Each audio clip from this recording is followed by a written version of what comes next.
Hi guys, this is JE100 here, and welcome to another movie review.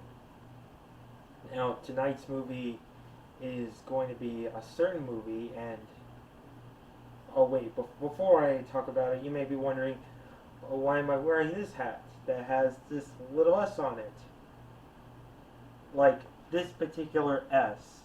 Well, that's because tonight's movie is a certain movie that I just felt um, I felt, well, what can I say? Enjoyed. And that is Superman. Now, this new Superman movie was directed by James Gunn of Guardians of the Galaxy, a movie that I enjoyed, which is from the MCU, along with Volume. In this new Superman movie, he intervenes in international conflict orchestrated by the billionaire Lex Luthor. He faces an unintended consequences and must win back the public support with the help of his reporter and superhero colleagues. So, I can pretty much sum up the plot, but I summed up the plot even further. Now, this movie, this movie was a lot of fun. I mean, going into this movie. This movie was a lot of fun.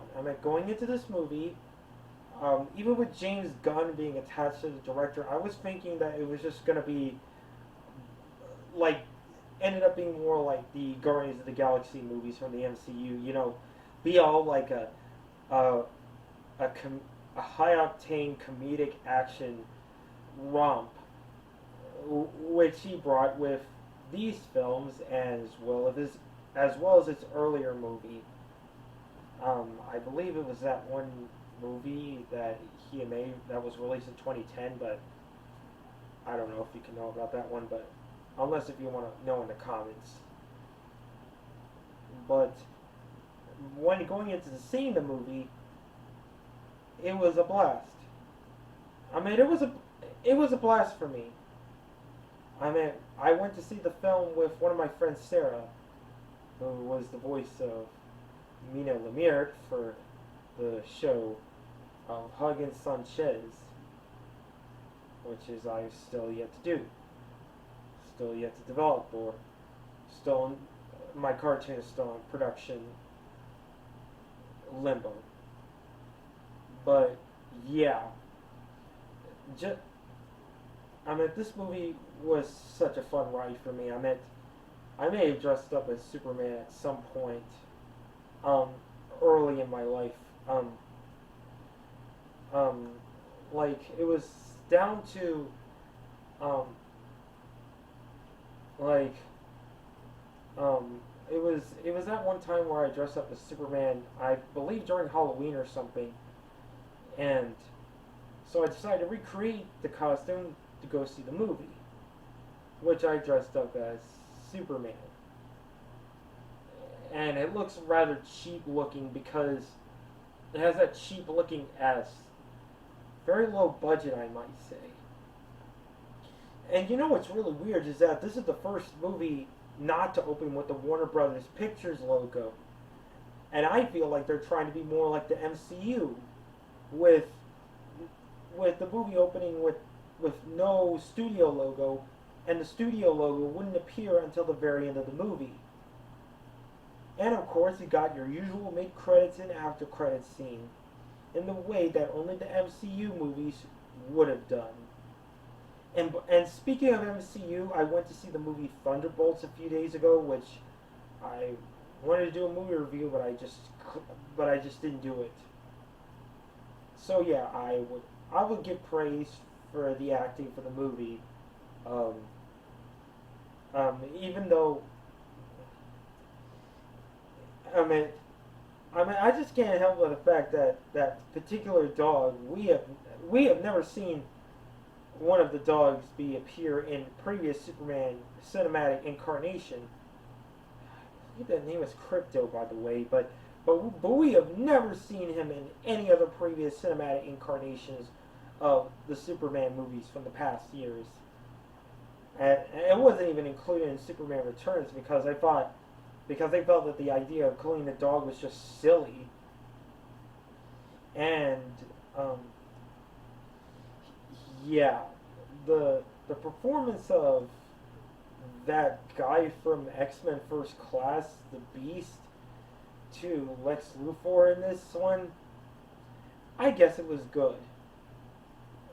Yeah, it was good. I mean, even though I, even though I, oh wait, oh yeah, I especially like the appearance of the Green Lanterns in the movie. It's not Hal Jordan, but it was Nathan Fillion's character, who was like one of the other Green Lanterns. He is easily the best parts. He's the best part of the movie, and that's what just makes the Green Lantern mythos so good in the first place. And they all and for a bonus, they bring back most of the John Williams Superman music from the original Superman movie, and for some reason,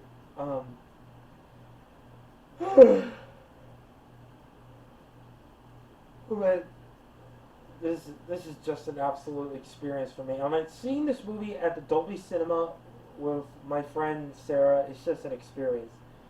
When she dressed up as Supergirl, and for some reason, in the movie, Supergirl doesn't show up. And no. I just can't spoil it. No. Okay, so back on the list.